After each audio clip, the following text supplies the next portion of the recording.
চেষ্টা করে, রিফ্লেকশনটা ভিতরের দিকে হবে। ওকে, এভাবে এই যে বসলো, এই অংশটা এটা এখানে, এই দুইটার মাঝে হচ্ছে আরেকটা হবে, এই আয়না বসালাম আরেকটা, এটা আরেকটা, এবার দুটোর কানেকশন। ওকে, আয়নাটা পড়ে গেছে। আমরা এটা গ্লু দিয়ে দিতে পারবো, কানেকশন শক্ত মনে হচ্ছে। ওকে, এতটুকু হলেই হবে,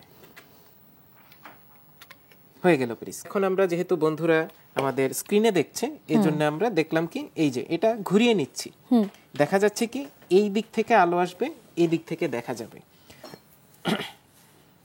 তাহলে আমি এখানে লেজার লাইটটা দিচ্ছি, রিফ্লেক্ট করছে, এই যে রিফ্লেক্ট করছে, মানে সাবমেরিনের সেই জিনিস। হ্যাঁ, এটা দিয়ে তুমি চাইলে দেয়ালের উপর দিয়ে দেখতে পারবে, অথবা ধরো আমাকে হচ্ছে দেয়ালে উকি মারতে হবে না। হ্যাঁ, অথবা আরো ইন্টারেস্টিং বা কাজের জিনিস যেটা, যে যেখানে তুমি চাইলেও দেখতে পাচ্ছ না, ধরো যে তোমার দেখা যায় কি কোনো ফার্নিচারের জায়গায় দুটো ফার্নিচারের মাঝে, এন্ডোস্কোপি। হ্যাঁ, এন্ডোস্কোপি তো এইভাবেই করে না, এন্ডোস্কোপি ফাইবার অপটিক দিয়ে করে, কাছাকাছি জিনিস, তবে প্রিন্সিপাল বেশ কাছাকাছি, আচ্ছা আচ্ছা, একটু অন্যরকম।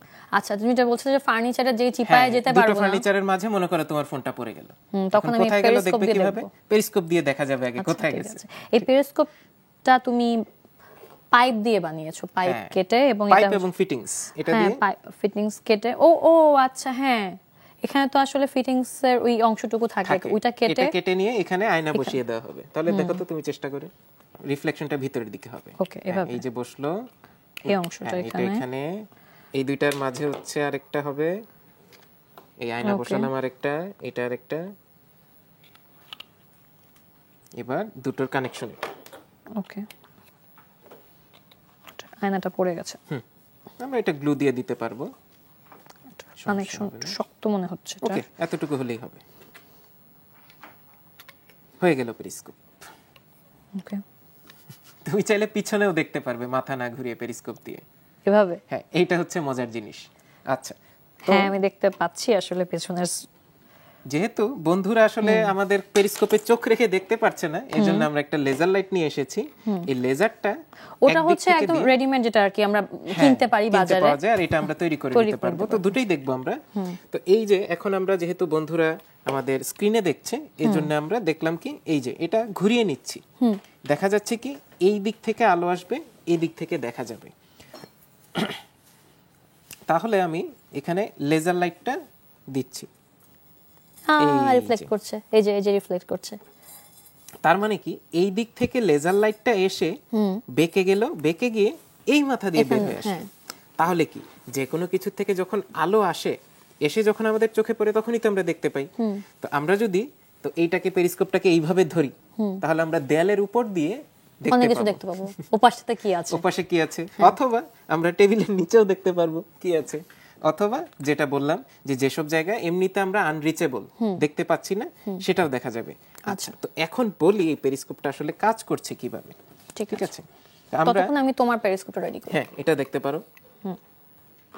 এটা তো সবকিছু আসলে রেডি আছে, গ্লাস সবকিছু দুই মাথায় বসালেই হয়ে যাবে। এখানে যে কাজটা হচ্ছে, আমি আগে আঁকি, তারপর দেখাচ্ছি। এই লাইটে আসলো, ওকে, এই যে দেখো, এখানে ধরো যে এখানে একটা কিছু আছে, মনে করো এখানে তোমার একটা বন্ধু দাঁড়িয়ে আছে। আচ্ছা, ঠিক আছে, এই যে তোমার বন্ধু এখানে দাঁড়িয়ে আছে অনেক উঁচুতে। তো তুমি যখন এই পেরিস্কোপটা ধরছো, এটা আসলে সেই পেরিস্কোপটা, এখানে একটা আয়না, এখানে আরেকটা আয়না। আয়না বোঝানো হয় এইভাবে, যে একটা দাগ দিয়ে, তার মানে এটা হচ্ছে রিফ্লেকটিভ সারফেস, আর এই দাগগুলো হচ্ছে এই আয়নার পিছনে যেই সিলভারটা দেয়া আছে, ঠিক আছে, সিলভার প্রলেপ দেওয়া আছে, এই জন্যই আয়নাটা রিফ্লেকটিভ। তো ওই বন্ধুর গায়ের থেকে এই আলোটা এসে প্রথম আয়নাটাতে রিফ্লেক্ট হবে। যদি আমি এভাবে চিন্তা করি, তাহলে বন্ধুটা এখানে, হ্যাঁ, বন্ধুর এই যে সোজা করে ধরতে হবে, এটা আসলো, এই যে, তাহলে কি তোমার এই বন্ধুর গায়ের থেকে আলোটা এসে এখানে এসে ঢুকলো, এটার ভিতর একটা মিরর আছে, এই মিররটার থেকে তাহলে কি রিফ্লেক্ট হয়ে লাইটটা তখন এই বডি বরাবর নিচের দিকে চলে যাবে, এই পাইপ বরাবর গিয়ে এখানে আবার 45 ডিগ্রি অ্যাঙ্গেলে কোনাকুনি, এটাও 45, এটাও 45, এজন্যই কিন্তু কোনাকুনি হয়ে আলোটা আবার এদিক থেকে আবার বের হয়ে আসবে, সোজা হয়ে যখন বের হয়ে আসবে, তখন তুমি এখানে তাকালে দেখতে পাবে উল্টো ভাবে। হ্যাঁ, উল্টো ভাবে না, সোজাই দেখা যাবে তোমার বন্ধুকে। এখান থেকে আলো এসে এখানে এসে আবার এখানে তোমার চোখে এসে পড়বে। আচ্ছা, এজন্যই এখন মজার বিষয় হচ্ছে যে আয়নাগুলা যে একেবারে সোজাই হতে হবে তা কিন্তু না। এই যে আয়নাগুলা এখন সোজা অবস্থায় আছে, যে সোজা আসলো, এসে এদিকে এসে বের হয়ে গেল। আমি যদি ঘুরিয়ে দেই তাহলেও কাজ করবে। আচ্ছা, তাহলে কি পেরিস্কোপ দিয়ে কিন্তু এভাবেই যখন সাবমেরিনের ভিতর থেকে দেখা হয়, মনে করো যে সাবমেরিনের ভিতর এখানে একটা লোক দাঁড়িয়ে দাঁড়িয়ে দেখছে, তো তখন কিন্তু এই যে আমি লেজার লাইটটা যদি দেই, এই যে এখানে দেখো আসছে, হ্যাঁ, এখানে কিন্তু ঘোরানো আছে, হ্যাঁ, তাই না? হ্যাঁ, তুমি চারিদিকে ঘুরিয়ে ঘুরিয়ে, তুমি যে উপরের মাথাটা ঘোরাও, ঘোরানোর চেষ্টা করো, ঘোরানোর চেষ্টা করো, এই যে চারিদিকেই কিন্তু এই লেজারের আলোটা যাচ্ছে, তার মানে চারিদিক থেকেই দেখা যাচ্ছে, 360 ডিগ্রি ভিউ পাওয়া যাবে। সে একটা সাবমেরিনের ভিতর থেকে, মনে করে যে এই যে পানির নিচে আছে, সে এদিক ওদিক সব দিকে দিক থেকে ঘুরিয়ে দেখতে ঘুরিয়ে পারবে। আলোগুলো আসবে, এসে রিফ্লেক্ট হয়ে এখানে দেখতে নিচে পারবে। আসবে এবং তার চোখে এসে পড়বে। সে তখন চারিদিকে দেখতে পাবে, কিন্তু তাকে কেউ দেখতে পাবে না। তাহলে কেমন লাগলো পেরিস্কোপ? খুবই মজা লাগলো। আমার সঙ্গে সঙ্গে ভিজুয়ালাইজ করতে পারছি, কার্টুনে দেখাচ্ছে যে একটা কার্টুন খুব উদ্বিগ্ন হয়ে এভাবে দেখতে পেরিস্কোপ পাচ্ছে, দিয়ে দেখছে, চারিদিকে কি হচ্ছে। চারিদিকে দেখতে পাচ্ছে।